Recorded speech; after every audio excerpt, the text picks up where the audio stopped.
tal? ¿Cómo te va? Estamos en una nueva edición de Voces y Agendas, como siempre, por realpolitik.tel, donde se expresa el tercer sector, donde se expresan todas las organizaciones sociales, y de hecho han desfilado organizaciones sociales de todo tipo, con distintas inquietudes, distintas demandas, generando agenda en los medios con sus inquietudes.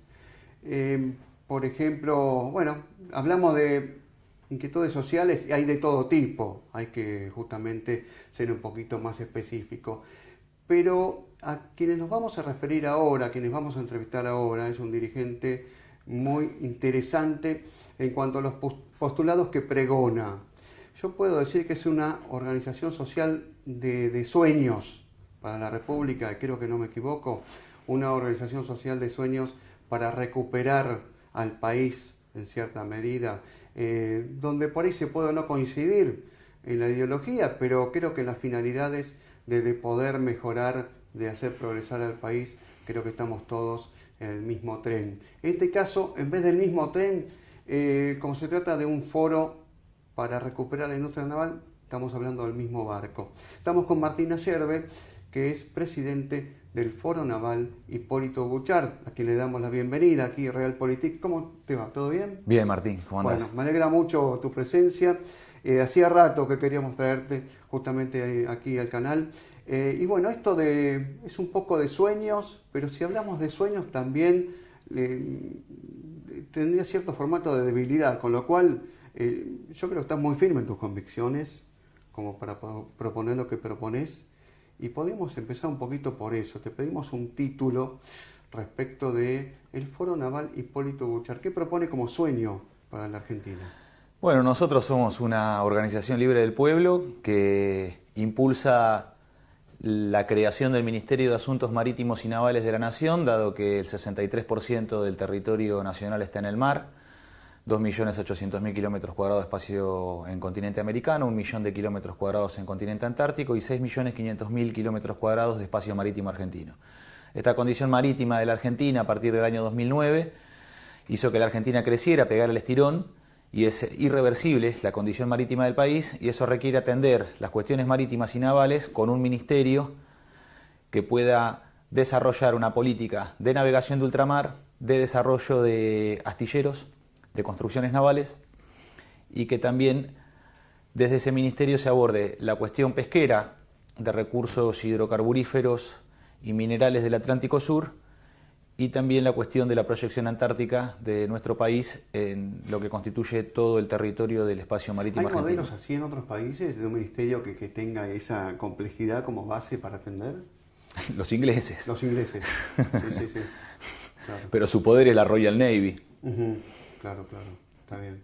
Pero donde un poco se confunde o se conjuga lo militar con lo productivo privado, se tiene esa apertura o esa forma de entender lo que sería el cuidado de los intereses marítimos, digo, ¿no? Nosotros necesitamos un ministerio porque desde allí, dándole rango ministerial, eso ayuda a la conciencia marítima del país, y hay un área específica del Estado argentino que promueve las cuestiones marítimas y navales. Si no, queda librado a la libre iniciativa de los argentinos, como es nuestro caso, de las organizaciones libres del pueblo, que son parte de la política argentina desde que Perón las denominó así. O como fue la Fuerza de Orientación Radical de la joven Argentina Forja. Pero no son suficientes. Son necesarias las organizaciones libres del pueblo, pero no suficientes. Entonces, tiene que haber una política de Estado, y para que la política de Estado tenga la envergadura necesaria, tiene que ser un ministerio a partir de que la Subsecretaría de Puertos y Vías Navegables, como la Subsecretaría de Pesca, están escindidas en los ministerios de Agricultura y en los ministerios de Transporte. Claro. Entonces, necesitamos una política de unidad en términos marítimos que abarque la totalidad de los temas que hacen a la Argentina marítima del siglo XXI. Bueno, a mí siempre me atrapa entre tantas propuestas que hace el Foro Naval Hipólito Bouchard, que después sobre el final vamos a explicar ese homenaje al gran corsario Hipólito Bouchard, pero es el tema de recuperar la flota mercante para la República Argentina, que bueno, ha sido orgullo durante décadas y que bueno, ahora queremos que deje de ser historia del pasado para poder recuperarla. ¿Por dónde podemos empezar, Martín? por el principio como tienen todas las cosas. La flota mercante la crea Manuel Belgrano, allá por el 1810, antes de que la Argentina fuera una república, en los inicios de la patria. Porque en ese momento Belgrano crea la Escuela de Náutica para preparar a los marineros, a los capitanes, a aquellos navegantes argentinos que tienen que colaborar con el esfuerzo de liberación de la Argentina y el continente a través de la Marina de Guerra, pero a través de la Marina Mercante. Y como reza la máxima de Manuel Belgrano, que es: los recursos del Estado productor viajan en los recursos del Estado navegante. Entonces, la producción de los estados, de las naciones, siempre va a estar en manos y va a ser dominada por los estados que navegan. Y aquellos estados que no navegan van a ser subordinados a la estructura colonial que propone el imperialismo. Entonces, tempranamente hay una línea antiimperialista por parte de Belgrano en la definición de la política marítima del país. Luego de ello, con el corso argentino, con Hipólito Bouchard, la Marina de Guerra y junto con el almirante Brown adquiere una relevancia trascendente, y esa Marina de Guerra junto con la Marina Mercante es la que permite el abastecimiento del paso de Chile al puerto del Callao en el Pacífico. Luego con Rosas hay una Marina Mercante de bandera nacional en la cual se priorizan las cargas transportadas por buques argentinos. Hay un incipiente principio de reserva de carga que hace el restaurador de las leyes, el gaucho don Juan Manuel de Rosas. Luego, pasando al siglo XX, con Perón, se crea la Flota Argentina de Navegación de Ultramar y la Flota Mercante del Estado. Entonces, esto Perón lo hace porque da una respuesta geopolítica a los norteamericanos que pretenden hacernos pagar la guerra, la Segunda Guerra Mundial, como ya nos habían hecho pagar la Primera. Entonces Perón lo que establece es una respuesta geopolítica frente a la afirmación de Hutchinson, su comité especial de posguerra en la Segunda Guerra Mundial, donde se dirige al Parlamento norteamericano, el secretario de Estado, y define que cuando termine la Segunda Guerra Mundial, la prosperidad que ha permitido el pleno empleo en los hombres y las mujeres que se han sumado al esfuerzo productivo producto de la guerra en los Estados Unidos, un aumento del 30% del poder adquisitivo de la masa obrera, y que el 50% de la riqueza mundial le pertenece a los norteamericanos, que son apenas el 6% de la población, esto va a cesar. Y que la manera de sostenerlo es, finalizada la guerra, invadir los mercados internos de las naciones del mundo. Entonces, frente a esa agresión por parte de la política norteamericana de su Departamento de Estado, Perón responde con una respuesta geopolítica que es: en la Revolución del 43 se crea la Flota Argentina de Navegación de Ultramar, la Marina Mercante del Estado. En el 46, cuando Perón gana las elecciones, se crea el Plan Siderúrgico Argentino, SOMISA. En el año 47 se crean empresas del Estado que empiezan, además de nacionalizar los ferrocarriles, empresas del Estado estratégicas que empiezan a desarrollar a la Argentina, como ser el astillero Río Santiago, como ser la Comisión Nacional de Energía Atómica en el 50, como puede ser la estructura de las fabricaciones militares, que son fábricas creadas por Perón en ese momento, a partir de la tecnología de desarrollo de ese tipo de plantas por los suizos.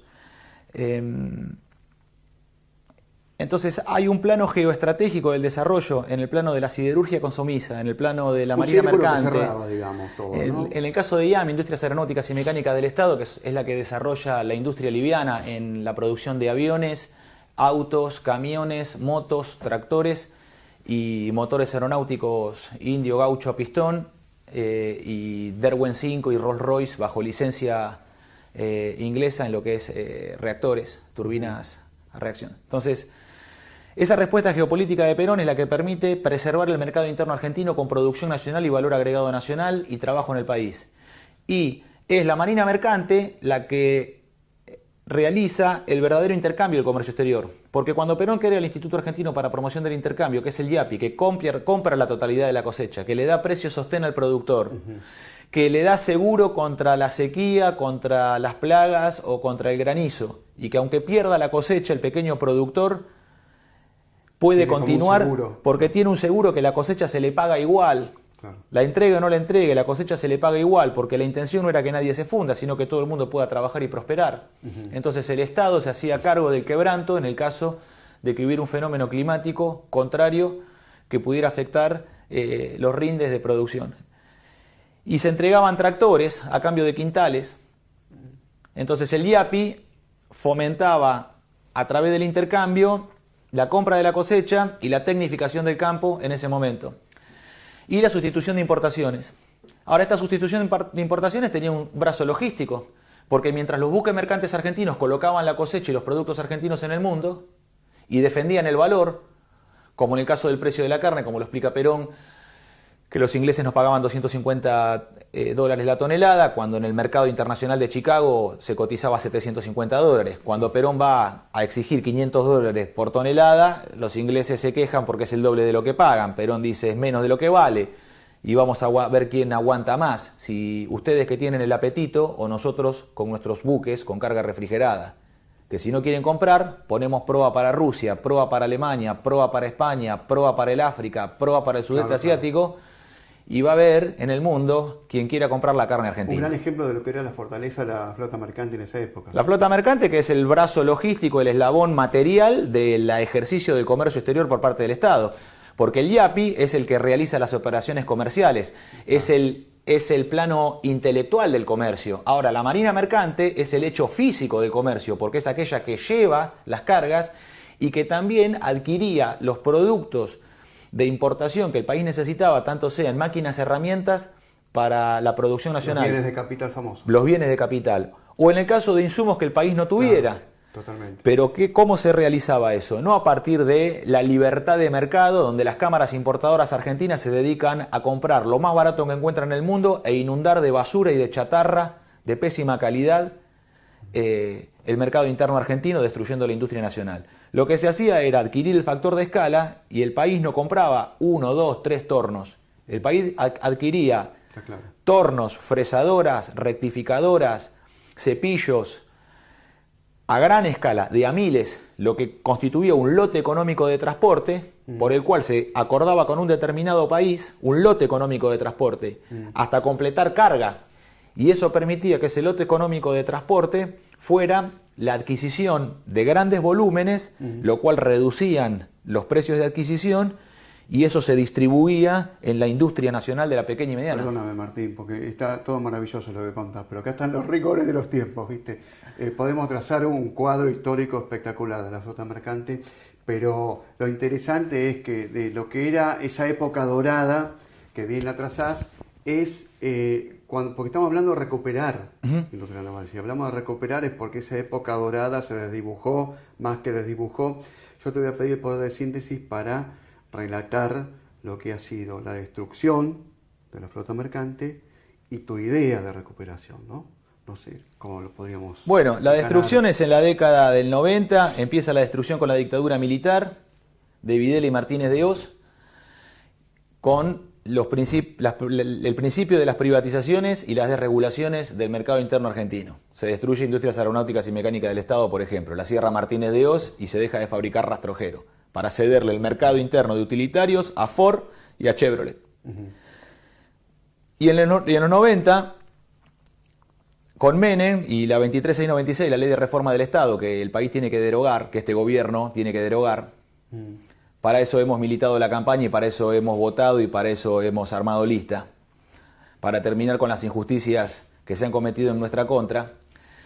Y eso significa que se entregó la empresa de líneas marítimas argentinas, se destruyeron las juntas nacionales de granos y de carnes, se privatizaron los puertos, todo quedó en manos extranjeras. Entonces la Argentina es una hoja en la tormenta de los mercados internacionales y no ejerce su comercio exterior.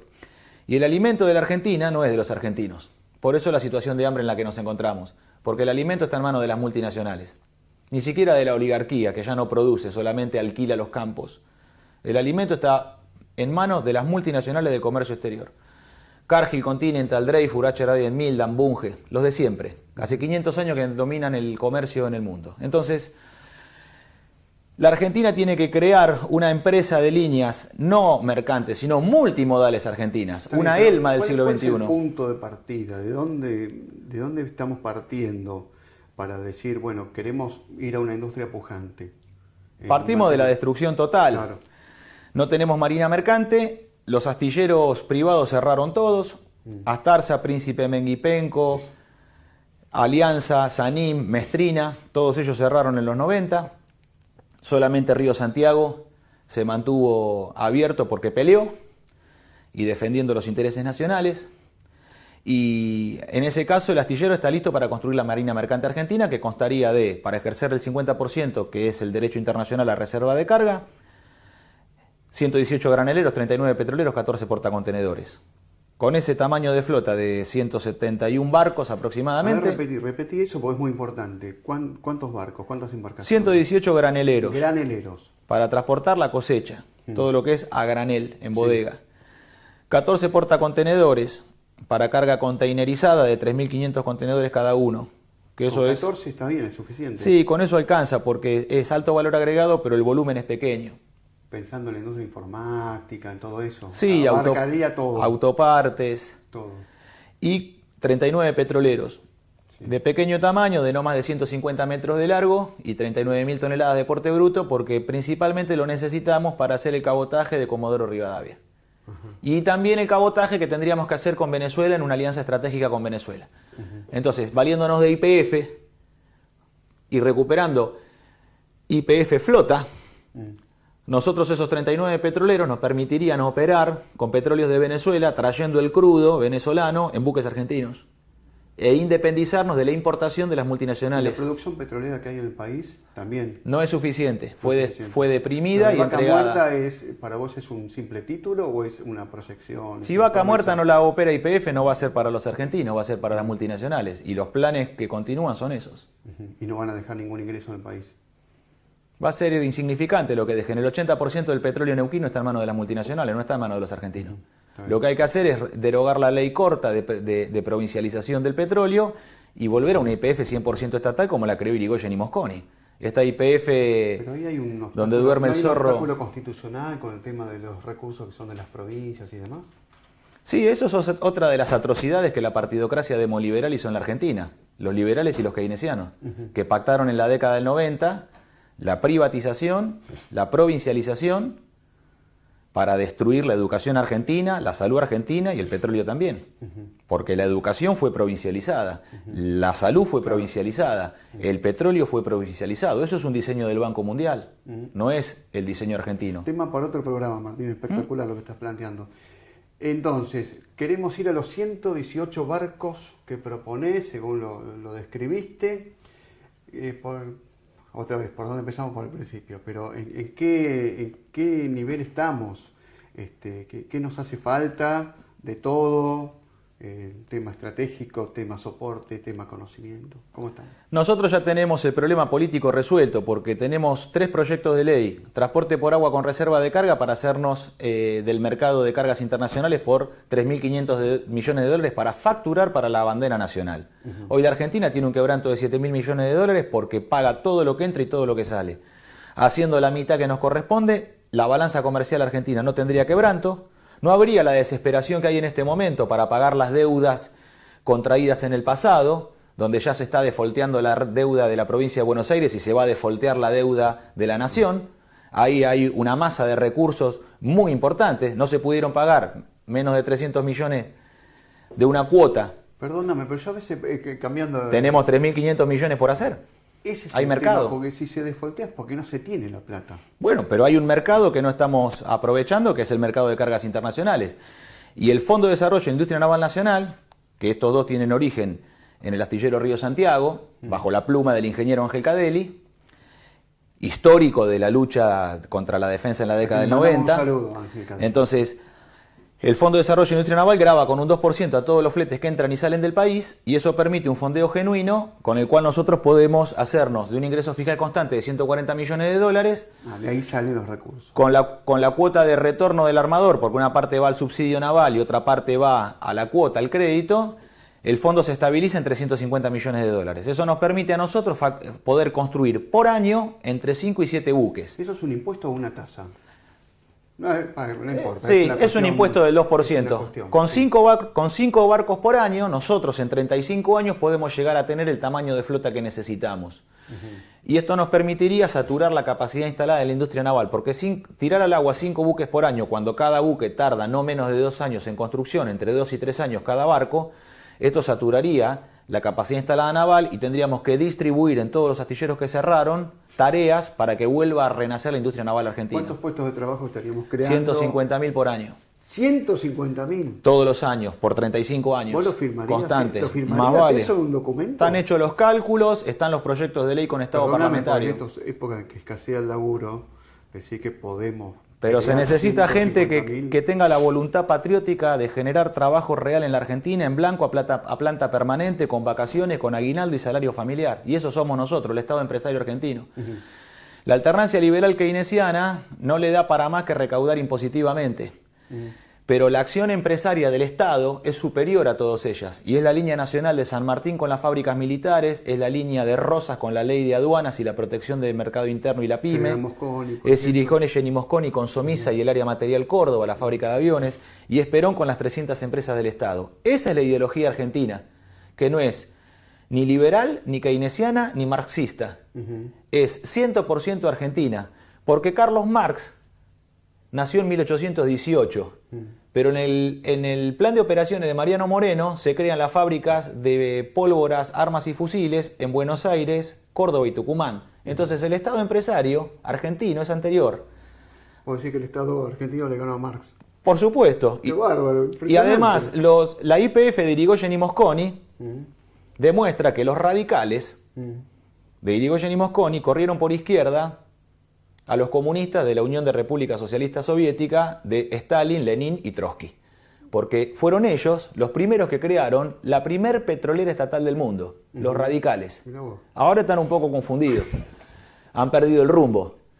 Pero si volvieran a su propia doctrina, que es la del Estado empresario... Tienen que sacar los libros históricos de los anaqueles de la biblioteca, digamos. Y los peronistas también, porque los peronistas se han vuelto keynesianos. Entonces... la unidad entre peronistas y radicales en la Argentina, junto a nacionalistas y junto a federales, todos unidos en el Estado empresario, es la verdadera unión nacional, porque es la que pone al trabajo por encima del capital y a la propiedad social por encima de la iniciativa privada. Está bien, perfecto, Martín. Entonces, a los peronistas les gusta mucho hablar de plan quinquenal. Sí. Los primeros 5 años, ¿cuántos barcos hacemos con tu propuesta? Y nosotros con esto tendríamos financiamiento para poder hacer 5 buques por año. Entonces, o sea, 25, que eso te daría ya una especie de movimiento al motor. Y hay que empezar. Y además nosotros tenemos planes que están, además del plan naval, que es un plan rector general, hay otros planes que son la vuelta a construcción de grandes motores diésel en Astillero Río Santiago. Nosotros en la década del 70 llegamos a producir el 75% del valor de los Fiat 676, creo que eran esos, el número, y los Sulzer de Suiza. Entonces, Burmester & Wain, Sulzer de Suiza, Pielstick de Francia, Mitsubishi. Hay una cantidad de motores, motogeneradores y motocompresores que son piezas de alto valor agregado, máquinas complejas que van adentro de los barcos, en donde podemos nosotros en una cadena de valor ver lo siguiente. Si la chatarra naval vale 10 centavos de dólar el kilo, porque es muy apreciada porque tiene bajo fósforo, bajo azufre y bajo carbono. Los dos primeros son contaminantes y el bajo carbono lo que le da a la chapa son las características necesarias para la fabricación de casco. Pero esa misma chapa se usa para motores. Entonces, si yo esa chapa la fundo y la convierto... si yo esa chatarra la fundo y la convierto en chapa, obtengo $1 por kilo, la multiplico por 10. Si yo esa chapa la utilizo para hacer casco, casillaje, para hacer calderería, la multiplico por 3 más y puedo cobrar $3 por kilo, el casco de buque. Si yo esa pieza, si yo hiciera una pieza de fundición, podría obtener $5 por kilo. Pero si yo además esa fundición la forjo con una prensa o un martinete, lo que podría cobrar es $7 por kilo. Si yo la mecanizo, un cigüeñal, una biela, una válvula.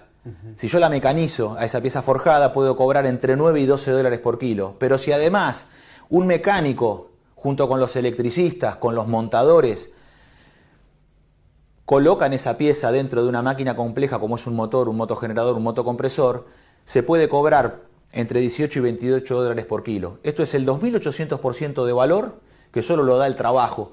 Y aquí no hay LELIC, no hay LEVAC, no hay contado con liqui, no hay ninguna de todas esas jodas de la timba financiera que se quedan con todo y no producen nada. Esto es trabajo de hombres y de máquinas y es salario para la masa obrera argentina y ganancias también para los empresarios argentinos.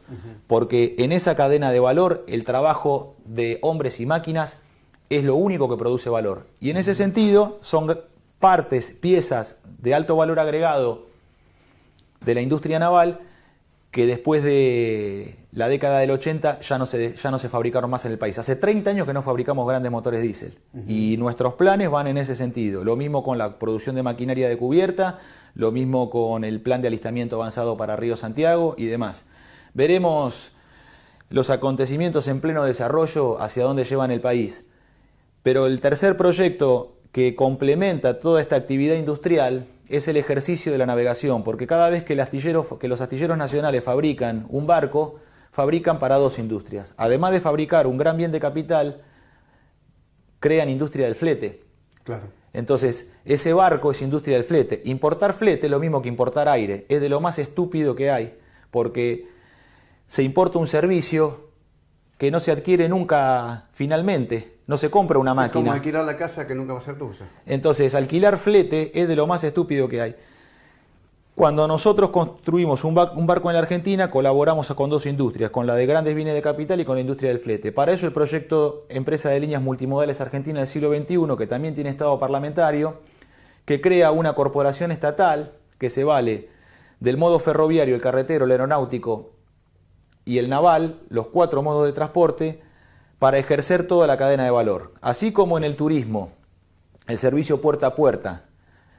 Cuando te vas de vacaciones te pasa a buscar con un remis por la puerta de tu casa, te lleva hasta el aeropuerto, te deja en la ciudad de destino y después con una combi y un remis te llevan hasta el hotel, después te sacan a pasear con una combi o con un tramo ferroviario hasta que terminan las vacaciones y te dejan en la puerta de tu casa y ese paquete se contrata completo y lo único que hay en el intermedio no es dinero sino vouchers. El servicio de transporte de cargas opera igual en el mundo. Nosotros le dejamos un contenedor al productor industrial o un camión al productor agrícola y nos encargamos de toda la cadena de valor de origen hasta destino, del comercio interior y el exterior también. Entonces eso nos permitiría valernos de la flota de camiones, de la flota de trenes, de las barcazas y de los barcos para todas las cargas internacionales. Hoy la Argentina vende FOB, Free On Board, en puerto. Y compra CIF, Cost Insurance Freight, también en puerto. Entonces no se queda con el flete ni con el seguro. Entonces ELMA 21 tiene como destino integrar el territorio nacional y en el caso del comercio exterior poder poner los productos argentinos, CIF, Cost Insurance Freight, valiéndonos de ese valor agregado. Y también cuando vamos a adquirir productos en el extranjero, comprar en origen y no estar en la situación en la que nos encontramos, que no tenemos referencia de precio de lo que importamos, no sabemos lo que valen las cosas. Claro. Martín, para ir redondeando, para que haya ELMA pujante, tiene que haber astilleros pujantes. Acá nomás donde estamos sentados, estamos a muy pocos kilómetros de una planta histórica que es Astilleros Río Santiago. ¿En qué cuadro de situación está como para poder servir de base importante para generar los barcos que estás proponiendo? Astillero está paralizado en este momento. Hay que terminar los 2 barcos para Venezuela. Nuestra propuesta era traernos los 2 que están paralizados en Brasil, que están más atrasados que los de Río Santiago. A partir de ahí hacernos de la cláusula que tenía los contratos con PDVSA para poder adquirir la opción a 2 más y hacer 6. Y dar uno de esos buques al muelle de YPF en Berisso y otro a los muelles de la ribera sur del Riachuelo en Avellaneda, donde estaban Sanim, Príncipe Menem-Viquipenco y Alianza, el mayor complejo naval privado de la industria naval. Eso sería compartir el trabajo y volver a poner a Río Santiago como padre de la industria naval. Porque si fue padre en la década del 40, cuando no había antecedentes con la política de Perón, ahora resultaría bastante más fácil, porque ya lo hemos hecho una vez y habría que solamente repetir la propia historia. Y a su vez, el Plan Naval Argentino establece este ciclo de construcción, donde Astillero tiene que ocuparse de las tareas centrales, pero distribuir en los astilleros privados. Un rol más estratégico, digamos. Sí, ser el padre de la industria naval y derivar en la pequeña y mediana empresa toda la procura, el 60% del barco, que no se hace en el astillero, sino que lo dan los proveedores, a través de la política que nosotros impulsamos, que es el desarrollo de proveedores a partir de la capacitación del personal por parte del propio astillero Río Santiago, la triangulación de deuda a partir de contratos con el astillero y la compra de la factura para anticipar los pagos al pyme, que a veces está ahorcado financieramente y que lo único que necesita es el adelanto para poder hacerse cargo de trabajos que le aparecen y que no tiene espalda para absorberlos. Y esta política de desarrollo de proveedores es la que se estableció a partir de la década del 40 y que tanto desarrolló Astillero como Comisión Nacional de Energía Atómica, Fabricaciones Militares, OMISA, YPF, y es para nosotros la política del Estado empresario que permite que el Estado sea la conducción estratégica del proceso económico, porque si no la pyme está rehén de la multinacional, que la tiene sometida y oprimida a través de la importación, y que no puede nunca despegar. Entonces la que puede hacer despegar a la pyme es la empresa estatal, porque la empresa estatal en la década del 70 era obligatorio, porque era una política de la década del 70, que el Estado desarrollase proveedores nacionales para sustituir importaciones. Había una obligación por parte de los trabajadores y los funcionarios del Estado de desarrollar su propia cadena de valor nacional.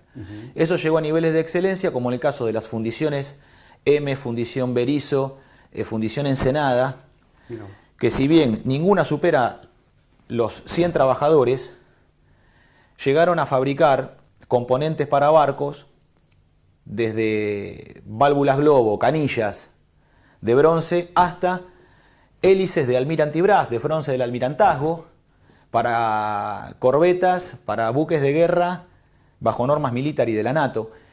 Esa transferencia de sistemas de calidad por parte de Astillero Río Santiago, de la garantía de calidad del astillero, hacia la pequeña y mediana empresa que por sí misma no lo puede lograr, es una política de desarrollo del Estado empresario. Lo mismo ocurrió con proveedores de pintura que fueron desarrollados por Río Santiago para las corbetas misilísticas MECO 140.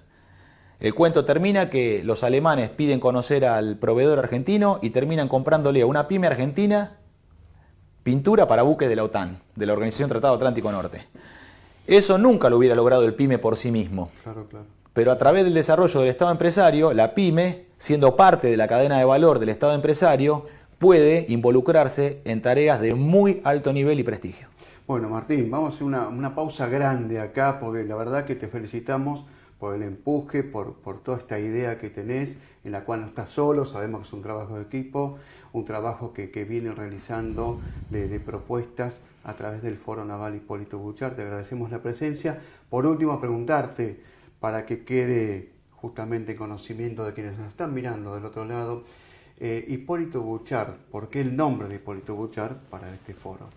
Bueno, Hipólito Buchar es el peor de todos y a nosotros este tipo de personajes nos resultan muy atractivos. Más que Libertad Lamarque nos gusta Tita Merelo. Y en el caso de Buchar es similar. Hay una fuerte identificación con el almirante Brown, sí, otro patriota argentino nacido en Irlanda, ¿no? Pero ser argentino no tiene que ver donde uno nace, es una elección. Y Buchar también dicen que era francés, pero sirvió al pabellón nacional, a los intereses argentinos, y fue parte de la logística estratégica del cruce de los Andes. Porque además de dar la vuelta al mundo como corsario, con patente argentina, y a partir de ahí tener hechos de humanidad extraordinarios y únicos para lo que son los corsarios, porque además de poder quedarse con la mitad del botín de los buques enemigos a los cuales